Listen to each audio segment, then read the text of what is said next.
Assalamu alaikum. Кыргызбол каналынын катталуучулары жана көрүүчүлөрү. Бүгүн 31 октябрь 2025 жыл Дөлөн Өмүрзаков атындагы стадиондо Мурас Юнайтед менен Аль Араби Кувейттик командалар бүгүн Африка Челлендж лиганын Африка чакырык лигасынын тайпалык этабынын акыркы оюнун өткөрүшөт. Бул оюндан соң плей-оффко Мурас Юнайтед чыгабы же Аль Араби клубу чыгабы ошол белгилүү болот. Азыркы учурда таблицада эки команда тең биринчи, экинчи орундарда турган мезгили. Алдыда болсо эки команданын оюн алдындагы машыгууга чыгышат. Жана андан ары оюндун жыйынтыгы кандай болорун силер менен чогуу бул видеодо көрөбүз.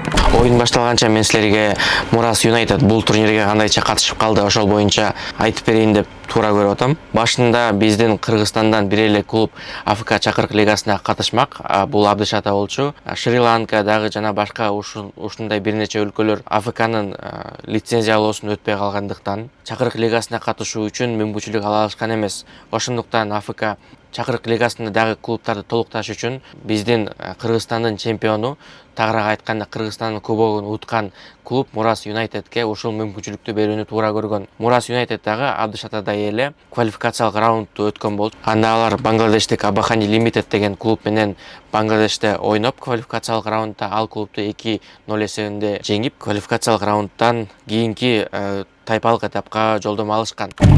Мурас Юнайтеддин оюнчулары oyun алдындагы машыгууга чыгышты.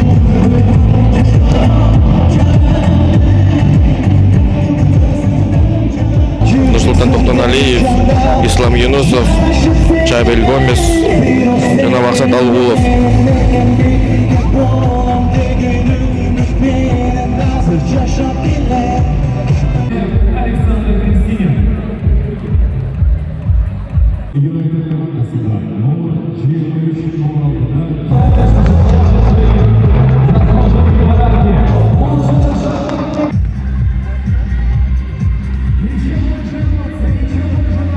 Oyun башталышына бир нече мүнөттөр калды. Стадионго эл аз-аздан толуп жатат. Дээрлик толуп калды деп айтсак дагы болот.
Командалар талаага чыгышты. Азыр бир нече секундтардан кийин оюн старт алат.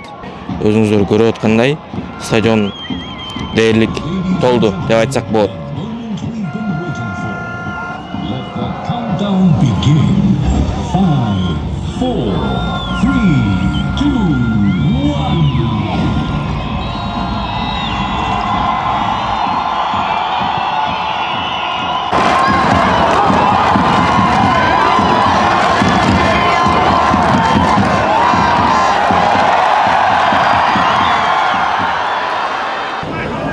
Oyunun 5-мүнөтү командалар бири-бирине артынан чабуулдарды уюштуруп жатышат.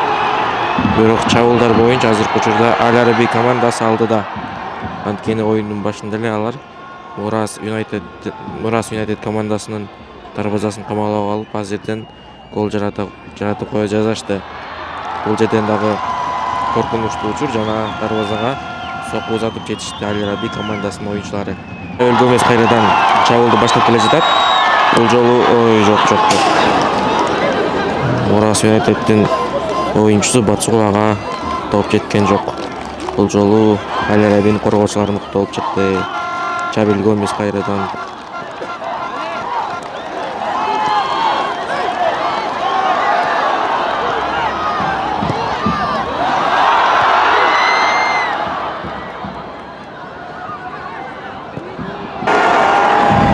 оюнчулары оюндун эсебин ачышты.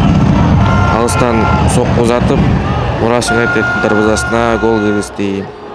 Эсеп ошону менен 1-0. Аль-Араби алдыда.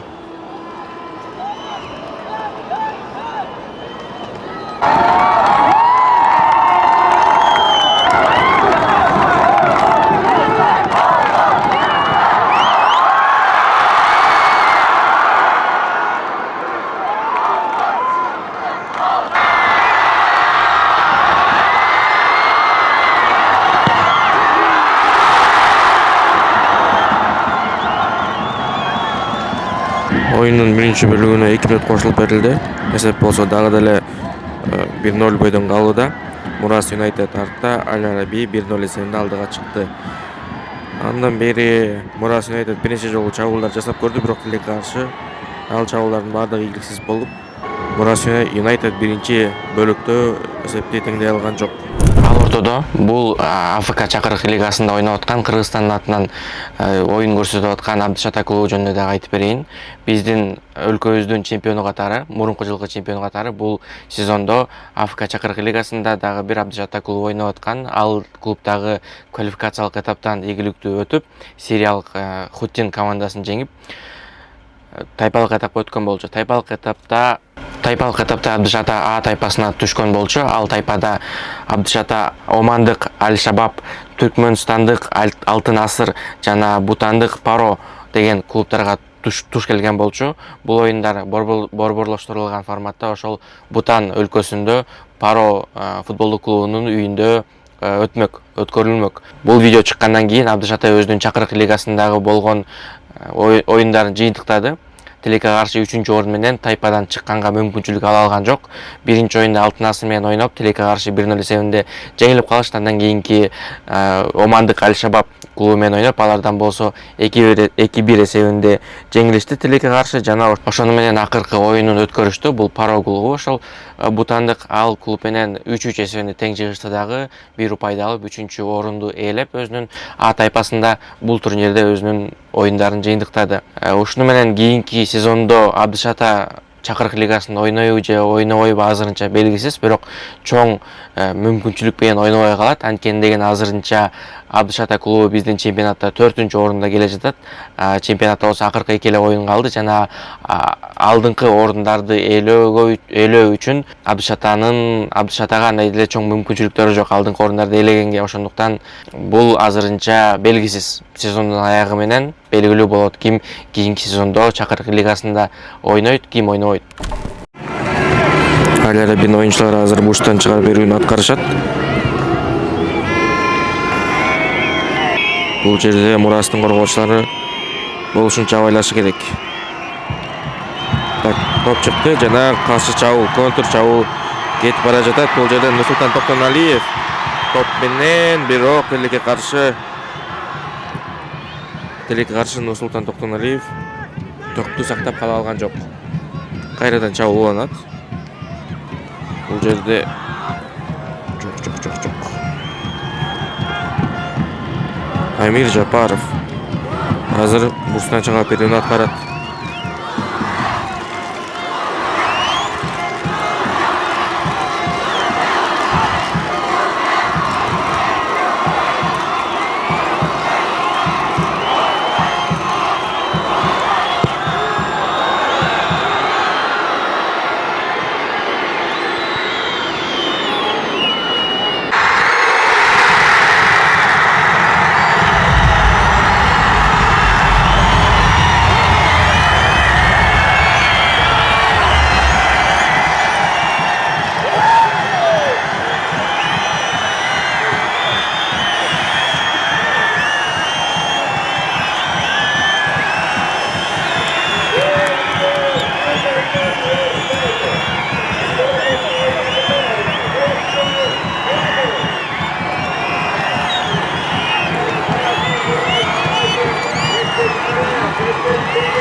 кантип Мурас Юнайтед бир-бирине Аль Араби командасы менен тең чыгып, Африка чакырык лигасынын плей-офф баскычына жолдомо алды. Бул бир Кыргызстандын тарыхында алгачкы жолу болуп атат.